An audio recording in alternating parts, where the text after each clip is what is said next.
Hi friends, ஐநாறு துணையில் நாளைக்கு என்ன நடக்க போகுதுன்னு பார்க்கலாம். வாங்க வீடியோக்குள்ளே போகலாம். நம்ம சேனல் இன்னும் சப்ஸ்கிரைப் பண்ணாதவங்க சப்ஸ்கிரைப் பண்ணிக்கோங்க. நிலாவுக்கு அப்படியே சோழனை சப்பு சப்பு சப்புன்னு கொடுக்கலாம் போல் இருக்குது. ஆனால் அவங்க அதை கனவுல தான் நினச்சி பார்க்குறாங்க. நேரில் இந்த சனின்னு நம்மளால் எதுவும் பண்ண முடியலையே அப்படின்னு யோசிச்சுக்கிட்டு வேகமாக ரூம்குள்ளே போயிடுறாங்க. அதை பார்த்த சோழனுக்கு இன்னும் ரொம்ப சந்தோஷமாகுது. அப்பாடா, நிலாவுக்கு இப்போ தாண்டா நம்ம மேலே பொசசிவ் வருது அப்படின்னு. அந்த பொண்ணு பல்லவனை ஏமாத்தினாலும் நம்ம வாழ்க்கையில் அந்த பொண்ணு தான் ஒளியாத்த போகுது. பார்ப்போம், இப்படியே போனோம்னா தான் இதுக்கு ஒரு விடிவு காலம் வரும் அப்படின்னு நினச்சிக்கிட்டு சோழன் வேகமாக பஸ் ஸ்டாப்புக்கு கிளம்பிடுறாரு. அங்கே போய் அந்த பொண்ணுக்கிட்ட பயங்கரமாக சீன் போட்டுட்ருக்காரு. அந்த பொண்ணுக்கு தான் ஆல்ரெடி சோழனை பிடிக்குமே, சிரித்து சிரித்து பேசிகிட்டு இருக்காங்க. சேரனை பார்க்க பொண்ணு வீட்டிலேருந்து வர்றாங்க அப்படிங்கிறத சேரன் ஒரு வழியாக வீட்டில் சொல்லிடுறாரு.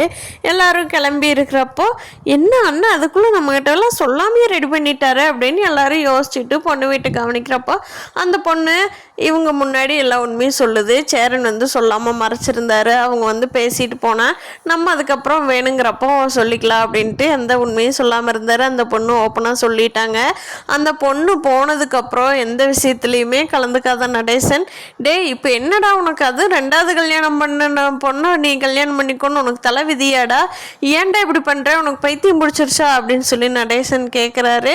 அதுக்கு சேரன், இல்லைப்பா அதெல்லாம் இல்லை, எனக்கு இந்த பொண்ணு தான் பிடிச்சிருக்கு, நான் இந்த பொண்ணையே கல்யாணம் பண்ணிக்கிறேன் அப்படிங்கிறாரு. சோழன், பாண்டியன், பல்லவன் எல்லாருமே ஒரு மாதிரி முழிச்சிட்டு இருக்காங்க. அண்ணனுக்கு என்னாச்சு, ஏன் கல்யாணம் பண்ண பொண்ணை ஏன் பண்ணணும்னு நிற்கிறாங்க அப்படின்னு யோசிக்கிறாங்க. பாண்டிக்கு தெரிய வருமா, அண்ணா எனக்காக இப்படி பண்ணாத, எனக்கு வானதி ரெடியாக இருக்கா, நீ பொறுமையாக பார்த்து உனக்கு நல்ல பொண்ணாக கல்யாணம் பண்ணி வைக்க போகிறேன்னு சோழனும் பாண்டியும் பார்த்து சொல்கிறாங்களா என்னங்கிறத வரப்போகிற எபிசோடில் பார்க்கலாம். ஃப்ரெண்ட்ஸ், இந்த வீடியோ பிடிச்சிருந்தா லைக் பண்ணிக்கோங்க. நீங்கள் என்ன நினைக்கிறீங்கன்னு கீழே கமெண்ட் பண்ணுங்கள். தேங்க்யூ.